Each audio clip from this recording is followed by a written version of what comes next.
Remember back in 7th grade, right?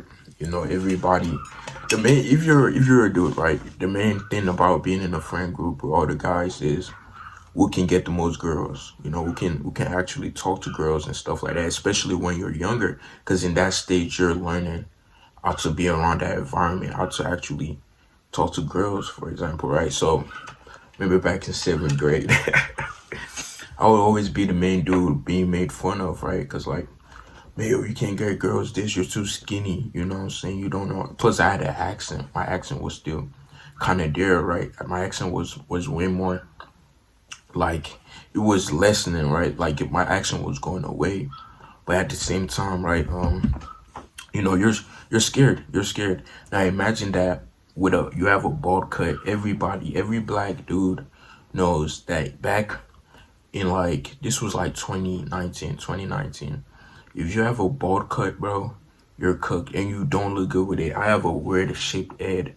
You don't look good with it. Now imagine this. You're already being made fun of by your friend group for not knowing how to talk to girls, right? And you're scared. You're scared of taking risk. You're scared of taking the risk of rejection, bro. I had to learn this. How to take risk and how to learn how to get rejected, bro. So I would get made fun of, bro. To be honest with you, I would get made fun of. Oh, you can't. Come on, man. You can't do that, bro. You're too skinny, bro. Shut the fuck up, bro. Just shut the fuck up. Stop being scared. Those people around you are not your friends, to be honest with you. And I know they're young right now, but bro, I promise you, you can find a good friend, bro. You can find a good friend. I promise you that 100%. So one day, right, during 7th grade, they're like, man, you can't get her. You can't get her. Guess what I freaking did, boy? We was in the lunchroom. Was in the lunchroom. Lunchroom. I stood up, went up to her, talked to her, fucking shaking like a fucking bum. Guess what happened? I was like, hey, can I get your Instagram? Did I ever have a phone back then? Nah, bro, I ain't even have a phone back then. I used like my friend's phone, right?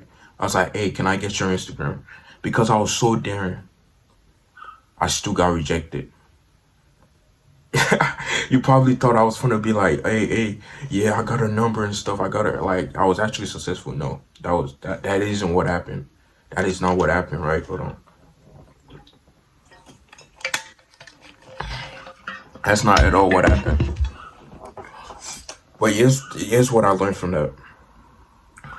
No matter what you do, bro, be be able to actually take the risk, bro. From that point on, for some reason, I've never been scared to go up to a girl and just talk to her. I don't know why. Maybe it's because I was being made fun of by a bunch of friends who weren't really my friends at the time, right? You know, and you're probably young. You're probably in that situation too, where you feel like you have to ponder to a certain friend group because you don't want to be alone. I've been there, bro. Just be a fucking man, bro. And tell them to fuck off. Stop talking to you like that. Cause once they start talking to you like that, they get more disrespectful and it gets more added up, and they wonder why some people get so mad sometimes. And they're like, "You're tweaking, bro. What are you doing?" I've been studying this great warrior, Alexander the Great. I watched the Netflix show on him, right? Alexander the Great. He was born in Babylon. Babylon. He was born in Babylon, the prince of Babylon. So his dad was the king, right? Dude, this dude, his dad got assassinated by the Persians. Well, that's what they're saying, right? His dad got assassinated by the Persians. So he goes on this great battle against the Persians. His mother tells him he's the son of Zeus, which probably isn't freaking true, but that brought his confidence up. He felt like he was untouchable. He felt like he was a god, a deity himself. Let's move few more locations, but anyways, like I was saying, right? He started this war against the Persians. The Persians are the biggest empire at this time. They're the biggest, bro. Like they have so much good economical progress compared to where he was born, right? So I went on this war against them, and automatically people are doubting them. You don't have as much men in your army as they do. He's outnumbered, bro. He's outnumbered.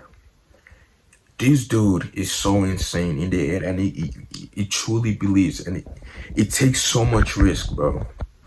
He won like 2 battles against him, just outnumbered. He took so much risks to do that. And the biggest thing that he did of them all was go to Egypt. Egypt was part of the Persian Empire. I mean, this guy's insane. It's absolutely insane, bro. That's the point you have to get at, bro. And he had a group of people around him who trusted in him, bro. Which is why this is so important. You can't be in a friend group of people who don't trust in you, bro. You're being made fun of, first off, right? So automatically, and you're already probably freaking jacking off and stuff, right? So that's even more worse. That brings your confidence down too. So this dude went to Egypt, right? He went to Egypt. He could have died. He could have died, bro. He took the biggest risk of all and somehow became their Pharaoh, right? Became their Pharaoh, and they truly started believing it was the son. It was the son of their god. It's insane. It's insane. Long story short, the dude who was going against the king of the Persians ends up dying. He takes over the whole Persian Empire. The lesson of this is to actually take risk, bro. There's a bigger reward when you take risk. I would rather go down as a man who took the risk to reach success than a man who never took the risk at all and is regretting it. It's the truth, sad factor of where we're at, bro. I heard Mike Tyson one day just saying, "I'm Alexander." He's no Alexander. There's a reason why he says that. Mike Tyson is man enough. He literally studied warriors. He studied warriors, try to understand them. Now I understand why he did that. Alexander was a great warrior. And there's a book I've been reading recently, The Third Door. I think that's what it's called, right? The Third Door. The author, right? The author, he talks about the different key factors that a lot of successful people have. And one of the main key factors that I learned from it was that a lot of successful people take huge risks. Huge risks, bro. Like really huge risks where they can get in trouble. I think you could ever reach your full potential without actually taking risk. That is, once you get to the point where you're so obsessed and you're so driven and you're on self-improvement has changed your life, your mindset has completely changed. That's when your life really starts to take turns. You look at risk as just a small stepping stone in what you have to achieve. Life is not about finding yourself. Life is about creating yourself.